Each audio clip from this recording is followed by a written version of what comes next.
Hello, everybody. Welcome back, Trojan fan. Hope your summer went great. I can't believe it went too fast. So we're excited to look forward to another exciting year of DSU at Ledge in 2022-23. I'm here with Coach Josh Anderson with football, and we're looking forward to another exciting season. And this is our first segment of the Trojan Coaches Weekly Preview Show. So, Coach Anderson, how's your fall camp going with practice? You know, it's going really well. We had about 120 players show up, and that's a big amount. That's the biggest number we've ever had for fall camp, and we got a lot of good athletes. And so about half and half. I mean, we've done a pretty good job of making sure we had half on offense, half on defense. And so getting them all reps is the toughest part. And so we've split the practice in half a bunch of times for team situations to make sure we try to get as equal reps as we can. We install one day. We look terrible that day. Then we don't install. We look better the next day when we have 2 days at it to make sure we can get it right. And so honestly, we're right on track with the chaos, the planned chaos, and then just getting people here and making sure we're developing them and keeping them from getting frustrated and to the point where they want to just pack up and leave. It's like, no, this is normal. We'll be just fine. This is what fall camp is for. As coaches, we're continuing to learn. We're trying new things. Some things work, some things don't, and then you just move on with what works. And it's the same thing with positions. We've been moving people around from position to position, making sure we try and get the right fit, making sure we have enough depth for our developmental games and our varsity games. And so that's the long version. The small version is we're right on track. Yep. So with the first scrimmage scheduled for Wednesday at Marty, what are your expectations for that scrimmage in Yankton? Well, the biggest things there for coaches is to see what have we forgot. What do we not have in that we forgot to install? Because even right now, just trying to think about it, it's like I feel pretty good. I feel good about this. I feel good about that. Then something will happen. I'm like, oh, man, we better have that ready to go before the first game. And that's the whole point of a scrimmage is to get all the kinks out and what looks good, what really doesn't look good. When you got another defense coming at you going live, then going to be tackling. It's a whole different look, as well as an offense going on our defense with different plays, different looks, motions, shifts, and things like that we really didn't prepare for because we don't spend any time other than the morning of the scrimmage to get ready for it because that's not really the purpose. It's to get some young guys some reps, and there's a lot of situations where we take our varsity guys out. We know what they can do, but we got to get our young guys in there to see if they can handle the speed of the game when somebody else is coming at them full speed and we're going live. And then, like I told you with the coaches, we want to just make sure that we feel good about our situation. Do we have our short yardage game ready? Do we have our deep plays ready as far as like when it's 1st and 10, 1st and 20, 2nd and 20? What are we looking to call and why? All those scenario special situations on both sides of the ball, as well as our special teams, we have a generic special teams unit in. What if we do this? We've got to make sure we talk about that. So the scrimmage is tremendous for coaches and for athletes, just to make sure that we get everything in and we get everything talked about, as well as get those kinks out of the way before the first game. Yep. So our first game is next Thursday. So this year's our last year playing the Trojan field for the football game. So we're playing pro wrestling at 7:05. We'll be live on Mitchell Sport. So what are your best memories that you had at the Trojan field since it's going to be our last year at the Trojan field? Well, you're right. It's the last year of Trojan field and playing on the grass, and the field goes east and west, and we're going to flip it north and south, and it's extremely exciting. But it's also a little bittersweet for me personally, and I know some of the alumni. We all want the new. We're all excited about it. But, we're sad to see the era of Trojan Field go as well. I played there in high school. I was from Madison High School, so I got to play there in Madison High School. I got to play 2 years at DSU. And then, these 13 years on Trojan Field, there's a lot of great memories, a lot of nostalgia. And, it's pretty sentimental for me as well. I'm honestly trying not to think about it, so I don't worry about that. More so as the expectations and the role of each game as it just progresses. But I can tell you there's been a lot of great memories. There's been a lot of great things happening. Last year when we went undefeated at home, and one of those games was a super big game against Valley City, and they had a tremendous team, and they were undefeated and number 15 in the nation, and we were able to beat them for the first time since 1990. I believe, early 90s or late 80s. And so that was just a big win in and of itself, but to do it at home and for, how well they were rated and how well they were playing made it even bigger. But also that Dakota Wesleyan game with, Jacob Giles and Austin Opdahl and, Brody Fredrickson and Hagen Hines on offense, and defensively we had a stellar defense as well. But it was a high scoring, fun, entertaining game for the fans. For me as a coach, I hated it because it was just back and forth. But it really came down to just a few possessions with Dakota Wesleyan. That was the first game that was on Midco, and then 3 years later when we went to double overtime, and Casey Burke made a big kick to win the game. It was. I remember that. It was intense, and that came right down to the wire. And there was a couple situations I didn't know if we were going to pull it out, but our defense held strong. And then Casey made a huge kick, and we ended up winning that one. So that was some memories right there. Yeah, that was a great memory. So thanks for coming, Coach Anderson. We'll have more throughout the season. We'll have a weekly show, so he will be coming back next week and then talk about the upcoming game with Chicago Wrestling, which is next Thursday, August 25th, with the kickoff at 7:05, and there's a kill day at 5 o'clock at the Trojan Field kill day area. So, thank you, Coach Anderson, for coming. Welcome back to the Trojan Coaches Weekly segment of interviewing the ESU coaches. I'm here with Annie Roland with ESU Esports. With tours not starting this next week, the Esports have started their boot camp. So, Coach Roland, could you explain what the boot camp is all about? Sure. So boot camp is the time when we bring in all of our students to kind of get things situated with rosters, to find out who our freshmen are, to get everybody integrated into our scene. It's to get rosters set for the season. It's basically to get a jump start on all of our season proceedings before school starts. That way, when school starts, we can focus on classes and we've got everything figured out beforehand. So right now, as we speak, we've got guys upstairs just kind of fighting for roster spots. So we've got a bunch of freshmen and sophomore that came in this year. I think I've got 24 new freshmen that came in with our program this year. And all those guys are finding their place in our organization and their starting spot with us this week. So it's a really great week for all of the new people in our organization to come in and see who we are and how we operate. Cool. So how many athletes you have on your esports team for this time of year? What are your expectations for this year? Yeah. Well, my expectations are always really high, especially with this program and this group of guys. They're really great. I've got a lot of guys coming back, and a lot of these guys help me manage and grow the scene, and that's why we've been as successful as we are. So, my expectation for these guys continues to grow with each new thing that we look to accomplish. I have 115 signed up right now.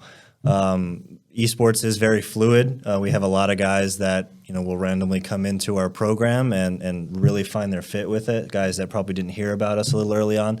So we always have some guys that we pick up throughout the semester, and then we will have guys that tend to drop off a little bit. Find academics a little bit more and gaming a little less. So we are very fluid, but we always stick around that 110, 100 mark, and that's where we're at now. We're about 115 to start the year off with.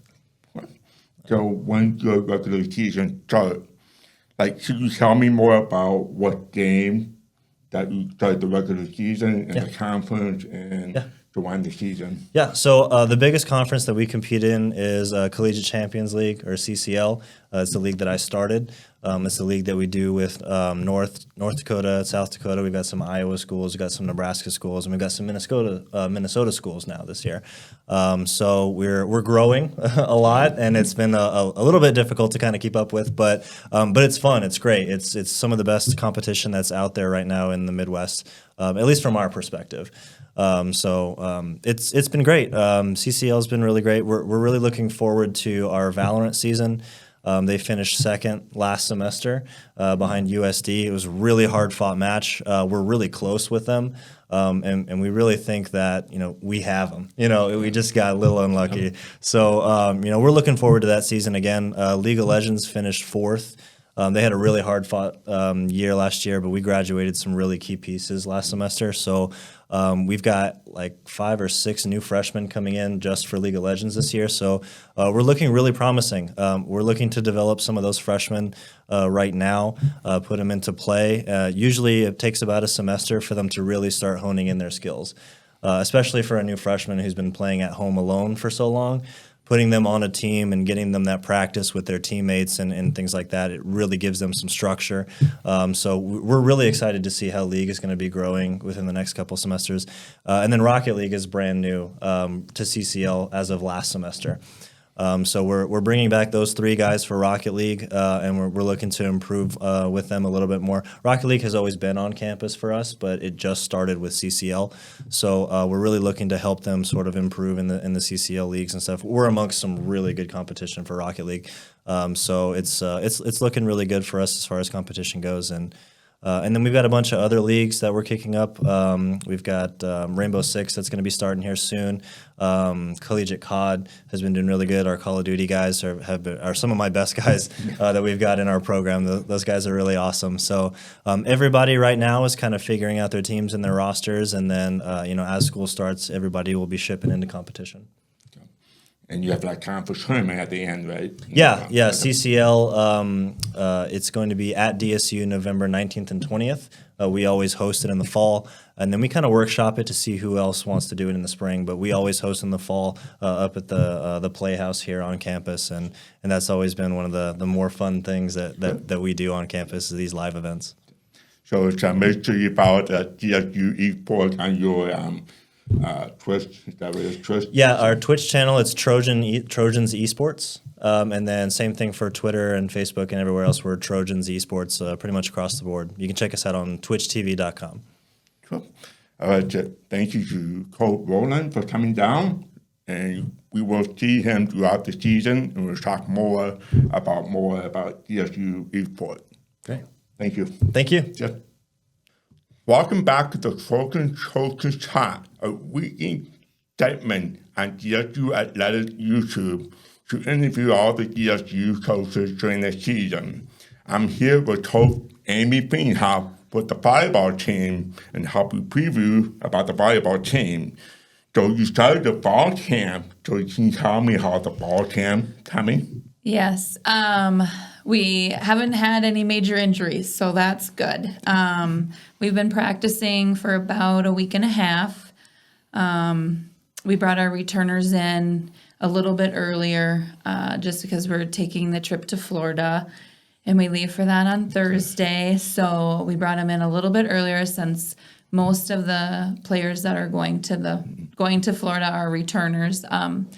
So yeah, it's going well. We're practicing 2-3 times a day. We have been, and like I said, there hasn't been any major injuries, so that's been good. We've gotten through fall camp, and I mean, of course, they're tired and sore, and the typical, fall camp stuff, but nothing serious. Practices have been going good.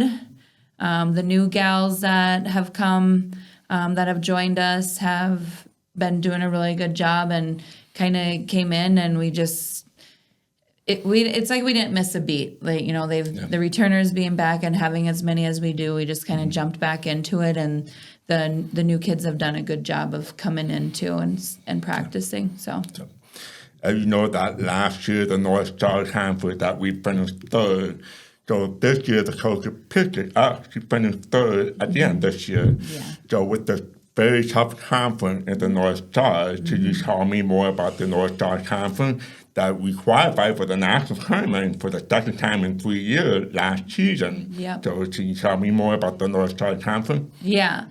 I kind of expected us to be at third, just because Bellevue, who was number 1 this year, early ranked number 1, they're nationally ranked number 3, and then Viterbo, who lost quite a bit of their players from last year, but they've been good and will still have some really good returners coming back. They were picked 9th, I believe, nationally. So to have 2 top 10 teams, we are receiving votes. which is great in the national tournament. So I earned the national. Probably wrong. No, but the rankings, the national yeah, rankings, okay, for us to be yeah. receiving votes in the national rankings is good. And so it kind of makes sense that we were picked 3 behind Bellevue, who's number 3 in the country preseason, and then number 9, Viterbo, again, preseason in the country. So it makes sense for where we came in at. As far as tough conference, of our 8 schools, 3 made it to the national tournament last year and the last couple years. So that says a lot about, how good our conference is in volleyball. Yeah. So we have our first matches coming up this weekend in Florida. And how do you prepare for the trip like this? You have playing 4 matches, having 3 matches on Friday and then 2 matches on Saturday. Mm-hmm. So what are you expecting in the tournament? Our first tournament, we usually do try a couple different lineups and rotations to kind of see what's going to work the best against other teams. The teams that we play, they'll be tough matches, but nothing. None of the teams are in the top 25, so it hopefully will be a good tournament for us to get started. I know when we go to College of St. Mary tournament in Sioux City, Labor Day weekend, there we see a few nationally ranked teams, and so this first tournament in Florida will be really good for us just to get some matches played before we see those teams especially, and it'll give us an opportunity, like I said, to kind of try a couple different lineups and see what rotations we want to, we need to work on, and kind of give us an idea of who should be where. So. It was a lot of planning, obviously, with taking a big trip, but it's fun. We see 4 teams that we don't ever see, so that's, that makes it really fun too. Sure. Yeah, they have 3 preseason tournaments before they come to our first home match on September 14th, which is against Bellevue. So we're hoping to see you all there for that match. So I would like to thank Amy Veenhof for coming down for our weekly coaches talk. And make sure you keep updated on dsuathletic.com for the website. Or you can follow the DSU Athletic social media platform on Twitter, Facebook, Instagram for all the information, upcoming game, and so forth. We'd like to thank you for watching. Make sure you keep updated with the coaches interview weekly on YouTube and dsuathletic.com. Go Trojans.